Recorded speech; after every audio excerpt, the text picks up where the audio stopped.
আসসালামু আলাইকুম, ফারজানা কিচেনে সবাইকে স্বাগতম। আশা করছি সবাই ভালো আছেন। আলহামদুলিল্লাহ, আপনাদের আমি খুব ভালো আছি।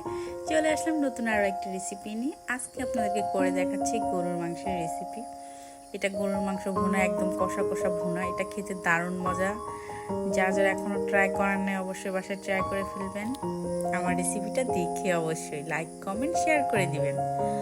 তো এখানে আমি প্রায় গরুর মাংস নিয়েছি প্রায় 2 কেজির মতো। তো এখানে আমি হাড় চর্বি সহকারে নিয়েছি। তো আমি মাংসগুলোকে ভালো করে ধুয়ে ওয়াশ করে নিয়েছি। তো এখন এর মধ্যে আমি একটা হাঁড়ি বসিয়ে দিয়েছি। হাঁড়ির মধ্যে আমি দিয়ে দিব মাংসগুলোকে আগে। তো এখানে আমি মাংসগুলোকে আস্তে আস্তে দিয়ে দিচ্ছি। আমি এখানে একটা রেগুলার সাইজে কেটে নিয়েছি, ফ্যামিলি কাট করে। আপনারা যে যেভাবে বড় বড় টুকরো করেও নিতে পারেন আপনাদের ইচ্ছে মতো। তো এই তো এক একে আমি সবগুলো মাংস দিয়ে দিলাম। তো এখন এর মধ্যে আমি দিয়ে দিব পেঁয়াজ কুচি। পেঁয়াজটাকে আমি কুচি কুচি করে কেটে নিয়েছি। তারপরে দিয়ে দিলাম এখানে মশলাগুলো। এখানে হলুদ গুঁড়ো, মরিচ গুঁড়ো, জিরা গুঁড়ো, ধনিয়া গুঁড়ো, গরম মশলা গুঁড়ো, তারপর আদা রসুন বাটা, এগুলো সব আমি ভালোভাবে দিয়ে দিলাম। তো তারপর দিয়ে দিলাম দারচিনি, এলাচ, লং, তেজপাতা, সবগুলো দিয়ে দিয়েছি। তারপর এখানে আমি একটু টমেটো পেস্ট করে নিয়েছিলাম, সেটাও দিয়ে দিলাম। তো আপনারা চাইলে এখানে টমেটো সসটাও দিতে পারেন। তারপর এখানে আমি দিয়ে দিলাম তেলটা আপনাদের পরিমাণ অনুযায়ী দিবেন। তারপরে হাত দিয়ে আমি ভালোভাবে মাখাবো। তো এটা আমি খুব যত্ন সহকারে আলতোভাবে করে মাখাবো। আর এই মাংসটা মাখানো আপনার যত ভালো হবে আপনার টেস্ট তত ভালো আসবে। তো এটা আমি মাংসটা মেখে ভালো মতো 2 ঘন্টার মতো রেস্টে রেখে দিয়েছি, যাতে করে মশলাগুলো মাংসের ভিতরে পুরোপুরি ঢুকে যায়। তারপর আমি এখানে দিয়ে দিলাম পানি। তো আমি এখানে বেশি পানি দিব না, তো গরুর মাংস থেকে এভাবে পানি উঠে আসবে। তো আমি এখানে অল্প পরিমাণে পানি দিয়ে দিব। পানি দিয়ে আমি একটু আবার হালকাভাবে হাত দিয়ে একটু নেড়ে চেড়ে দিয়েছি, যাতে পানিটা মাংসের সাথে মিশে যায়। তারপর একটা ঢাকনা দিয়ে আমি ঢেকে দিব। এখন ঢাকনা দিয়ে ঢেকে আমি এটা হাই হিটে দিয়েছিলাম বলক আসা পর্যন্ত। তো এই তো বলক চলে এসেছে। তো আমি একটা চামচের সাহায্যে আমি ভালো মতো একটু নেড়ে চেড়ে দিচ্ছি, একটু উল্টিয়ে পাল্টিয়ে ঘুরিয়ে ফিরে দিব। তো এই তো আমার নাড়াচাড়া শেষ। আমি আবার একটু ঢেকে দিব।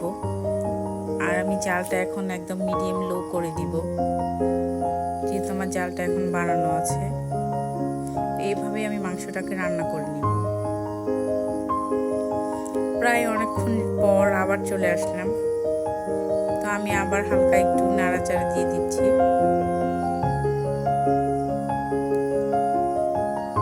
তো এখন এর মধ্যে আমি দিয়ে দিলাম বাদাম বাটা। এটা আপনারা চাইলে দিতে পারেন, নাও দিতে পারেন, অপশনাল। কিন্তু এটা বাদাম বাটাটা যদি আপনি দেন তাহলে খুবই খেতে অনেক মজা লাগবে, মাংসের টেস্টটাই অন্যরকম হয়ে যাবে। তো আমি আবার একটু ঢাকা দিয়ে দিচ্ছি। তো বেশ খানিকটা পরে আবার একটু নাড়াচাড়া দিয়ে দিচ্ছি, যাতে মাংসটা নিচ দিয়ে পুড়ে না যায়। তো আপনারা একটু পরপরই নেড়ে চেড়ে দেওয়ার চেষ্টা করবেন। দেখেন অনেকটা পানি উঠে এসেছে। তো এই পানিটা দিয়ে আমি মাংসটা রান্না করে নিব।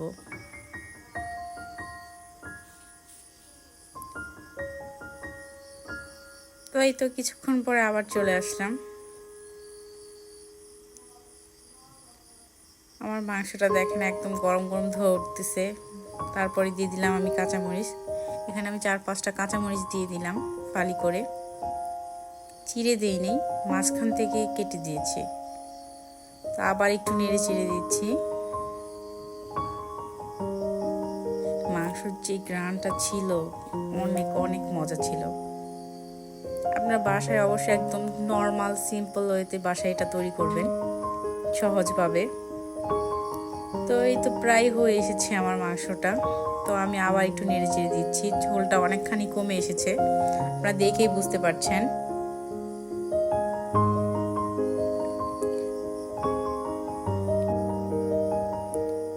তো আমি এখানে দিয়ে দিলাম গুঁড়ো দুধ। এইটা মানে গরুর মাংসতে আমি রান্না করার সময় দেই, অনেকে দেয় কিনা আমি জানি না, যারা দেন না অবশ্যই কমেন্ট করে জানাবেন।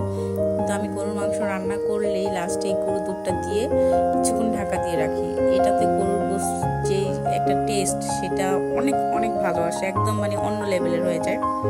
এটা অবশ্যই যারা এখনো ট্রাই করেন নাই এভাবে, অবশ্যই গরুর মাংস রান্নার লাস্টে গুঁড়ো দুধটা অবশ্যই খেয়ে দেখবেন যে গরুর মাংসের যে স্বাদ, সেই স্বাদটাই চেঞ্জ হয়ে যায়, একেবারে অন্য লেভেলের হয়ে যায়। আর এই তো আমার মাংসটা দেখেন সেই লেভেলের লোভনীয় লাগছে। তো আপনি এরকমভাবে গরম গরম ভাতের সাথে এটা বানিয়ে খেতে পারেন, দারুণ মজা হয়। একদম সহজভাবে ঘরোয়াভাবে তৈরি করা, বাইরের কোনো মশলা নেই, ঘরোয়া মশলা দিয়ে তৈরি করা, খেতে দারুণ মজা। অবশ্যই এটা বাসায় ট্রাই করবেন আর ফারজানা কিচেনের সাথেই থাকবেন। তো এটা আমি আরও কিছুক্ষণ একটু জাল করে নিব। তেলটা একেবারে উপরে চলে আসছে, দেখেই বোঝা যাচ্ছে। এটা সাদা পোলার সাথে খেতে দারুণ মজা, বা রুটি বা পরোটা, আপনি যে যার সাথে খেতে চান আপনি তার সাথে খেতে পারবেন। মুড়িও কিন্তু বাদ যাবে না, মুড়ির সাথে খেতেও কিন্তু এটা দারুণ মজা। তো অবশ্যই বাসায় ট্রাই করবেন। সবাই ভালো থাকবেন, সুস্থ থাকবেন এই কামনা করছি। ফারজানা কিচেনের সাথেই থাকবেন, বেশি বেশি করে ফারজানা কিচেনের রেসিপিগুলো দেখবেন, অবশ্যই বাসায় ট্রাই করবেন।